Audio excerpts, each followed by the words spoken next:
찔레꽃이 피는 계절입니다.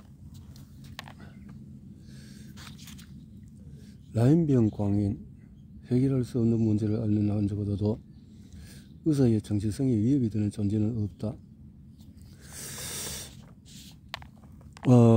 호로위츠 박사를 만나려고 기차를 탔다. 짙은 푸른색 허드슨강을 따라가는 길이었다. 포킵시에서 택시를 타고 바로 도착한 진료실은 예상보다 더 조용히 했다. 휠체어를 탄 10대 소녀와 어머니가 내 근처에 앉아 있었다. 접수 담당자 뒤에 놓인 파일 보관 화면엔 라임병이라는 또 신랄한 농담이 적힌 스티커가 붙어 있었다.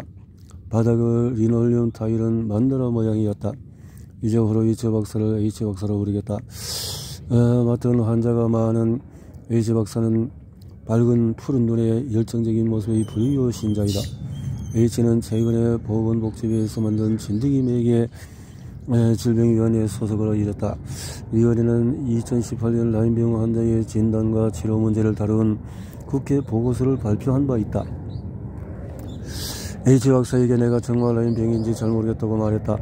두께가 15cm쯤 되는 검사 결과 뭉쳐도 같이 가지고 갔다. 많은 의사를 겁나게 할 뭉치였다. 자리에 앉아있으니 내가 바보처럼 느껴졌다. 분명 나는 멍청한 짓을 하고 있고 사실 라임병의 아들이라. 하지만 H가 내가 가져온 검사 결과지를 한 장씩 다 살펴보고 질문을 던지고 메모를 했다. 1시간쯤 지나 마침내 박사는 한숨을 쉰 다음에 내 쪽을 바라보았다. 검사 결과도 그렇고 환자분의 증상이나 수년간에 걸친 다양한 상태를 볼 때 라임병일 가능성은 아주 크다고 생각합니다. 여기 오시겠어요? 박사는 스토니브룩 대학 검사실의 검사 결과지 위로 몸을 숙였다. 라임병 특화 검사입니다. 하지만 결과가 엇갈리는 것 같은데 어떻게 생각하세요? 박사는 다시 한숨을 쉬었다. 검사에 대해서 설명을 좀 할게요. 그날 H 박사의 병원에 도착하기 전에 어떤 상황을 맞이할지 몰랐다. 박사의 설명을 들어보니 불완전한 라임병 진단이 전체 논쟁의 핵심이었다. 표준 라임병 검사는 거짓 양성을 최소화하기 위해서 두 단계로 나누어졌는데 감염 초기에는 병을 확실히 잡아내지 못하며 감염이 완전히 사라졌는지도 확인해주지 못한다. 라임병을 유발하는 원인은 스피로헤타, 낯선 상균의 혈액 내 존재 여부는 신뢰할 만한 수준으로 밝혀낼 검사가 없기 때문이다. 대신에 현존 검사들은 세균에 대응하여 생산된 항체를 찾는다. 그런데 항체 생산에는 시간이 걸리므로 검사를 통한 자기 발견이 어렵다. 심지어 황소 눈 발진이 생긴 사람도 검사에서 음성이 나올 수가 있다. 그리고 항체가 한번 생산되면 몇 년 동안 계속 남아있으므로 감염이 사라졌는지 심지어 새로 감염이 되었는지도 알기가 어렵다. 게다가 자가 면역과 바이러스성 질환으로 생기는 항체는 라임병의 반응에서 만들어진 항체와 비슷하게 보일 수 있다. 결과를 철저하게 분석하기 위해서 혈액을 여러 연구소에 보내오는 의사들도 있는데 서로 일치하지 않는 결과가 나오기도 한다. 미국 질병통제예방센터는 1994년 전문가들이 합의한 특정 패턴의 항체만 양성으로 간주할 것을 권고한다. 그러나 필요한 경우에는 검사 결과와 더불어서 증상 및 노출 가능성에 근거하여 의사가 임상적인 진단을 내릴 수 있다고도 제안한다. H 박사의 진료 대기실에서 여러가지 병을 앓는 환자 가운데서 라임병 환자를 선별하도록 고안된 정교한 설문지를 작성했다. 그래 H 박사는 건강검진을 했다. 그리고 갑상선 문제며 당뇨병 그리고 뇌 증상의 원인일 수 있는 다른 문제들을 더 확인하기 위해서 검사를 했다. 박사는 지속적인 라임병 증상을 보이는 동시에 감염 상태일 수 있다고 말했다. 동시 감염이란 여러 병은 제2의 동시에 감염되는 상황으로 예를 들면 진드기에서 바르토넬라균으로 감염될 수 있다. 나는 밤에 잠에서 식은땀을 흘리고 폐에 공기가 충분하지 않은 느낌을 받았는데 공기 부족 증상. 박사는 내가 바비시아에 동시에 감염된 상태일 수 있다고 했다. 바비시아 또는 또 진드기에서 감염되는 말라리아가 비슷한 원충이다. 나는 더 알고 싶어져서 언제나 라임병이 주로 관절염 질환이라고 생각해왔고 내 경우에 신경성 증상과 인지적인 증상에 시달렸다는 이야기를 꺼냈다. 박사는 요즘에는 라인병균의 계통이 다양하고 그로 인한 질환 또한 다양하다고 설명했다. 에이즈 박사는 라인병으로 심하게 아픈 사람들이 식품 민감증과 장내 미생물 불균형, 자가면역 질환, 곰팡이 노출 증상, 유전 문제, 갑상선 질환, 신경계 문제 등에도 시달린다고 했다. 최위성 기력 빈맥 증후군 증상을 겪는 환자도 많은데 나도 이 증상에 관한 자료를 읽은 적이 있었다. 이거로 불수의적인 과정을 관리하는 자율신경계에 이상이 생겨서 혈압 조절이나 소화 촉진, 뇌혈액 공급에 해먹는 상황을 뜻한다. 재미있는 점은 제가 볼 때 환자분은 실제로는 아주 튼튼하고 건강한 사람이라는 겁니다.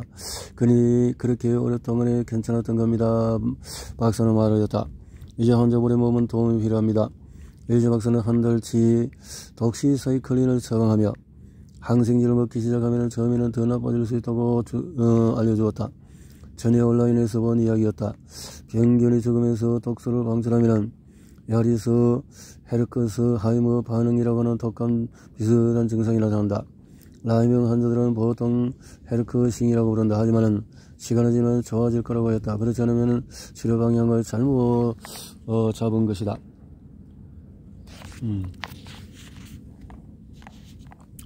그날 밤 저녁 식사 후에 달편에 잡을 수 없는 내 마음을 지임에게 드러놓았다.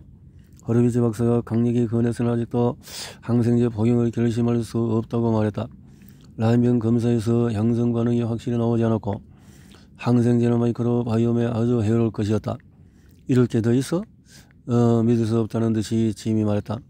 당신은 아프고 고통받고 있어. 그리고 안 해본 치료법이 없지. 오늘날 나 또한 지임의 반응에 공감한다. 지금 와서 돌이켜보면 나의 망설임은 분명히 기이하게 보였을 것이다. 이상한 치료를 수없이 받았고 아무리 작은 가능성이라도 붙잡으려고 했었다. 그러다가 벼랑간 단서를 잡았는데 왜 항생제를 거부하려는 걸까?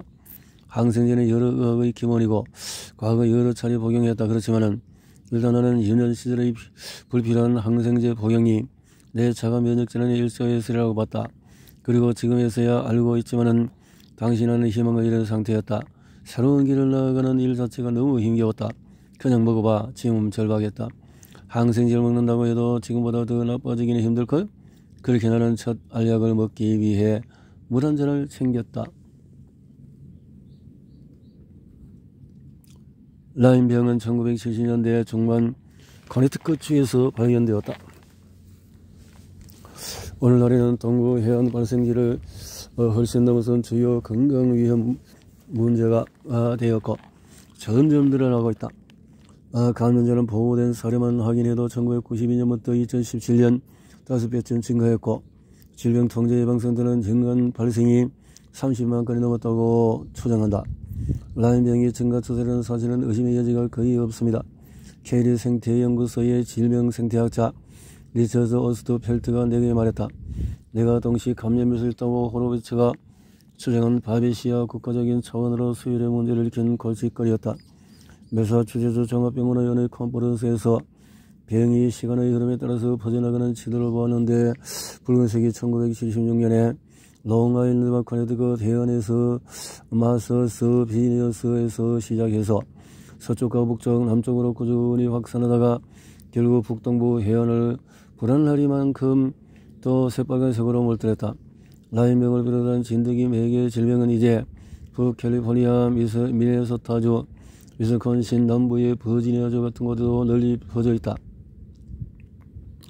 미국의 모든 주에서 발생뿐만 아니라 또 유럽 여러 지역에서도 나타난다. 라인병을 옮기는 진드기를 조심하려는 불길한 경고판은 메인주 해안만이 아니라 파리 공원에서도 볼 수 있다. 요즘은 거의 누구나 주변에 라인병 진단을 받은 사람이 있다. 네, 눈이 황소 모양으로 진단을 빨리 받고 바로 치료받는 경우는 거기서 이야기가 끝날 것이다. 그렇지만 항생제를 복용해도 호전되지 않거나 발진이 나타나지 않아서 뒤늦게 진단을 받았는데 이미 심한 손상을 받았다는 이야기도 전해진다. 피부에서 사슴 진드기를 발견하여 의사를 찾아도 의사가 과잉 진단과 항생제 남용을 걱정하며 약 처방을 주저하는 상황을 겪는 사람도 많다. 이토록 오랫동안의 공공보건을 위협한 문제임에도 여전히 걱정과 혼란이 가득하다 보니 보기 드문 상황이다. 서티번 앤드 알렉산드라 코헨 재단의 라임병 및 진드기 매개 질병위원회를 맡은 콜롬비아 베넷 냄서의 표현을 빌리자면, 이제 라임병은 코로나19 유행을 제외하고는 미국인의 일상에 거의 견줄 데가 없는 위협이 되었다고 해도 과언이 아니다. 램스는 이렇게 설명했다. 실제로 나이와 성별, 정치적인 또 재산은 상관이 없이 누구든지 풀을 좀 건드렸다 하면은 진드기에 물릴 수 있는 겁니다. 심지어 기후와 토지 이용의 변화까지도 라임병을 비롯한 진드기 매개 질병의 급격한 증가에 일조하고 있는 상황인데, 이 순간에도 미국 의학계는 설렁설레하기 바쁘다. 라임병이라고 볼 수 있는 경우는 무엇인지, 라임병이 만성질환이 될 수 있는지, 만일 그렇다면 이유는 무엇인지를 두고 논쟁이 진전이 없다. 이 같은 교착 상태로 인해서 교란한 세균과 동시에 감염이 인체에 어떤 영향을 미칠 수 있는 알아내는 연구 또한 길이 막혔다. 라임병은 코네티커트 라임 지역 아이들에게 류마티스 관절염의 증상이 나타나기 시작하면서 널리 알려졌다.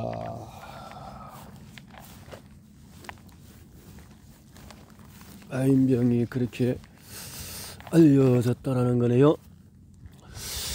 자, 당시에 보스턴 매사추세츠 종합병원에서 연구를 섬기던 힐 대학의 젊은 스티어가 아이들을 조사했는데, 1970년 스티어는 익숙하긴 지역명을 붙이고 황소는 발진, 열, 동통, 벨마비, 안면 부분마비, 마비, 기타 신경성 문제, 무릎이 붓는 등의 류마티스 징후, 많은 연구를 거친 후에 스티어는 특히 쥐와 사슴에 있는 검은 다리 진드기의 병이 원인이 되는 병원체가 숨어 있을 가능성을 알렸다. 1981년 곤충학자 윌리 버그 도퍼가 라임병의 원인기를 찾아냈고, 그의 이름을 따서 보렐리아 브르그 도르펠이라고 부르게 되었다. 브르그 도르펠은 코르크 따개처럼 생긴 세균으로 숙주의 세포 조직에 깊이 파고들면서 해를 입힐 수 있는, 적어도 연구실 환경에서 상황에 따라서 코르크의 따개 모양으로 낭푸 모양이나 끈적한 생물 망 모양으로 변할 수도 있다. 1990년대 중반까지 주류학계의 입장은 라임병이 눈에 띄는 발진과 독감 유사 증상 때문에 상대적으로 진단도 치료도 쉽다는 것이었다. 그렇지만 라임병을 직접 치료하는 현장 풍경은 훨씬 어두워 보였다. 환자를 도울 능력이 없어 보이는 의료계에 화가 난 사람들은 행동가로 나섰고, 치료가 어려운 환자를 당국이 제대로 인식하지 못하고 있다고 주장을 했다.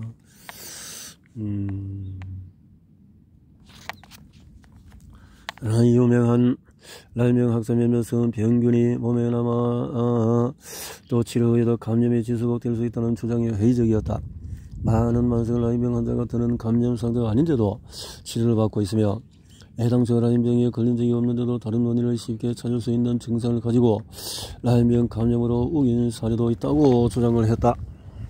감염병 학계가 볼 때 만성 라임병이란 유사과학적인 진단으로 생물학적인 현실이 아니라 의학적인 증거가 뒷받침되지 않는 이데올로기였다.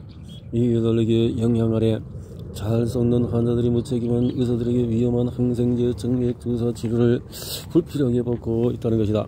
이 입장은 30대 라임병 환자가 정맥주사 관련 감염으로 사망하면서 힘을 얻었다.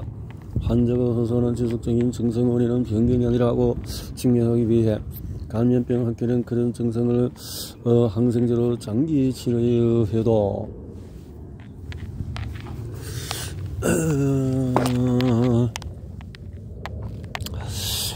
이렇게 증상이 계속 시달리는 환자에게 열정과 관심을 쏟아모자라는 반해 환자의 증언을 불신하기만 하는 의사들이 많았다. 감염병 학계는 지속적인 피로와 불익인 포급, 관절 통증이 만성 라임병 증상으로 흔히 보고되나 사실 일반인에게 라임병 환자에게나 비슷한 비율로 나타난다는 또 통계를 강조했다. 이 같은 적대감은 냉혹했고 환자를 멀리하는 일이었다. 콜롬비아 어빙 의학센터의 라임병 진드기 매개 질병 연구소장 펠런이 내게 말했다. 환자와 전문가 사이에서만이 아니라 지역사회 의사와 학계 의사 사이에도 적대감이 커졌다. 2006년에 미국 감염병 학회가 제시한 환자와 의사를 위한 지침에는 많은 환자의 경우에 치료 후의 증상은 라인병이나 진드기 매개 동시 감염이 아니라 일상의 통통 및 통증과 관련된 것으로 보인다라고 경고하는 내용도 들어가 있었다. 그렇지만은 이는 말은 환자에게 공허하게 다가올 뿐이었다. 펠런이 말했다. 연구자들은 당신의 증상은 라인병과 아무 관련이 없습니다. 만성피로 증후군이거나 섬유 근육통이거나 우울증입니다. 라고 말하죠. 하지만 이해가 안 갑니다. 환자들은 라인병으로 아프기 전까지는 건강했거든요. 당국의 저기로 인해서 지속적인 증상에 관한 연구도 늦게 이루어졌고 한 세대 전체 환자가 도움을 받지 못했다.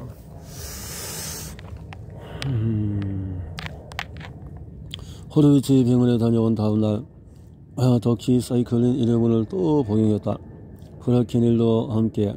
프라케닐은 항생제가 세포로 더 잘 침투하게 해준다고 한다. 그날 밤에 저녁 식사와 함께 세 번째 복용을 마쳤다. 다음날 일어나니까 몸 상태가 너무 안 좋았다. 모관이 부었고 불타는 철근처럼 느껴졌다. 머리는 띵했고 매우 쑥거웠다. 호전이 되는 것을 호전을 잘 모르셨네. 이틀 뒤에 지미가 점심을 먹으러 나갔다. 나는 여전히 몸을 잘 가누지 못하고 불편했다. 울적한 잿빛 하늘에는 구름이 낮게 깔려 있었다.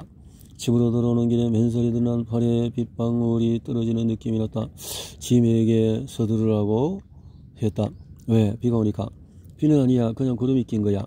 나는 팔을 들어서 지미에게 빗방울을 보여줬다. 팔에 차가운 점이 여러 개 쏟았다. 그렇지만 비는 아니었다. 집에 가는 동안에 온몸에 차가운 점이 마구 솟아났다. 이질적인 느낌의 거센 물결이 피부를 쓸어내리기라도 하는 것처럼 근질거렸다. 그래도 건강이 계속 안 좋으면 어쩌나 걱정하느라고 힘을 잃지는 않았다. 시카고에서 컨퍼런스에 참석할 계획으로 신이 났다. H 박사가 처방한 약과 보충제를 3주 더 복용했다. 독시사이클린은 피부 알레르기 반응을 일으켰다. 늦봄의 어느 흐린 아침에 선크림을 오른손에 바르는 일을 깜빡 잊고 KT와 커피를 마시며 산책했다. 집에 들어올 때가 되자 팔이 쓰라린 느낌이 들었다. 며칠 동안의 햇빛이 탄 부분도 2도 환상이 되더니 물집이 더 커졌다. 한 달 동안의 항생제를 복용한 뒤에 H박사의 병원으로 가는 기차를 탔다. 질문지를 받은 나는 증상이 한 달보다 심하지 않다고 답했으나 전체 답변수는 여전히 높았다. 박사는 항생제 처방을 바꾸고 말라리아 약인 메프론을 추가했다. 내가 밤에 계속 식은땀을 흘리고 공기 부족 증상을 겪는 것이 걱정된다고 했다. 내가 여전히 현기증을 자주 느낀다고 하자 H 박사는 최위성 기립빈맥 증후군 검사를 하기로 했다. 이 병원을 찾은 많은 환자가 이 증후군을 겪었다. 최위성 기립빈맥 증후군은 자율신경 기능 이상의 A형이다. 자율신경 기능 이상은 앞서 언급했듯이 여러 다양한 질환을 포괄하는 용어로 원인이 아직 확실하게 밝혀지지 않았다. 보통 자율신경계가 신체의 격한 활동이나 자세 변경, 체온 변화에 대응하여 심장을 제대로 조절하지 못해서 도피 투쟁 반응이 부적절하게 일어나는 증상이다. 어떤 환자들은 혈압 조절이나 피를 내려보내기 위해서 혈관 수축에 어려움을 겪는다. 피가 때리나 말단에 고이기도 한다.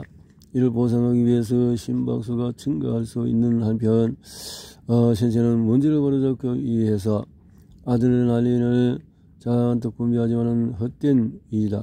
그 결과 환자는 피로와 두통, 소화불량, 두근거림에다가 브레인포그 같은 인지 문제까지 겪을 수가 있다. 내가 반복해서 실신하는 까닭은 H 박사는 능독기림 검사를 했다.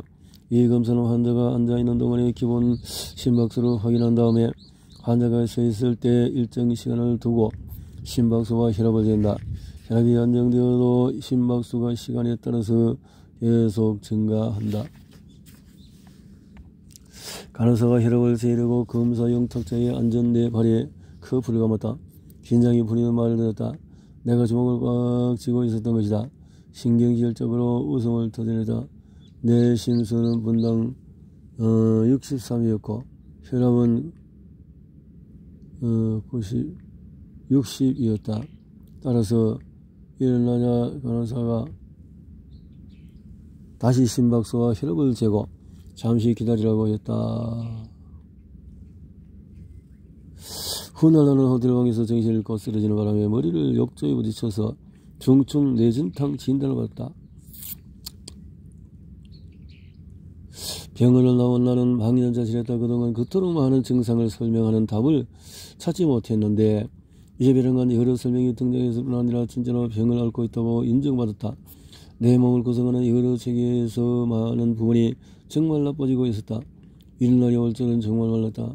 그날 밤 의사가 해준 설명을 친구에게 전했다. 충격받을 것 같아. 동시에 내 증상의 하나의 설명, 하나의 별명, 병명, 하나의 진단이 맞지 않는 이유를 이해하게 되었다. 2014년 6월에 나는 새로운 항생제 메프론을 함께 복용하기 시작했고 어느 동료가 근심하며 말을 건네다. 그 기 많은다고 생각해서 그러는 거는 거겠죠. 그냥 장애인을 아프리게 있는 것 같은데 내가 치료를 시작하는 시점에는 라인병으로 어떤 환자들은 지속적인 증상을 겪는다는 사실이 더 이상 상상으로만 받아들이지 않았다. 그래서 존 홉킨스 대학의 존 오코트가 수행한 잘 설계된 종적 연구에 따르면 임상적인 치료 집단 즉 발진이 생겨서 권고대로 항생제를 복용한다 해도 브레인 포그와 관련 문제를 겪는다. 그럼에도 논쟁은 계속되고 있으며 수십 년 동안의 라인병 연구에는 연방정부의 지원이 거의 없었다.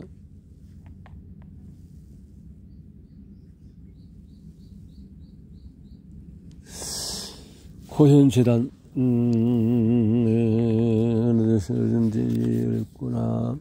그동안 포유를 대상으로 이루어진 많은 실험을 통해서 라인병균이 항생제 치료 후에도 살아남을 수 있다는 증거들이 또 모였다. 어마어마한 발견은 장명의 연구팀 3종류의 항생제 칵테일로 쥐를 치료하다가 얻게 된 것이다. 또 이렇게 존스 홉킨스 의과대학의 감염병 임상국장이자 미국 감염학회의 전 학회장이었던 폴 오워터는 라인병균이 남기는 DNA 파편이 지속적인 저등급 염증을 유발할 수 있다고 지적을 했다.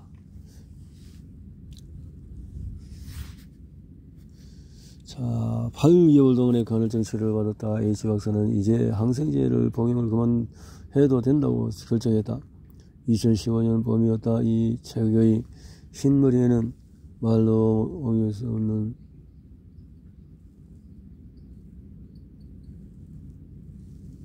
슬픔이 밀려왔다. H 박사는 이제 항생제 내 감각을 의심했던 시절에 또 놓친 삶 변환과 깨달았다. 아직 최위성 기립빈맥 증후군으로 피로와 현기증이 일부 남아 있고 갑상생 질환도 여전하지만 그래도 다시 그림이 또 기분이었다. 슬픔이 밀려오고 오랜 시간 무시한 감정들로 짠 자그마한 천이 활짝 열린 마음속 바람을 맞아 나부꼈다.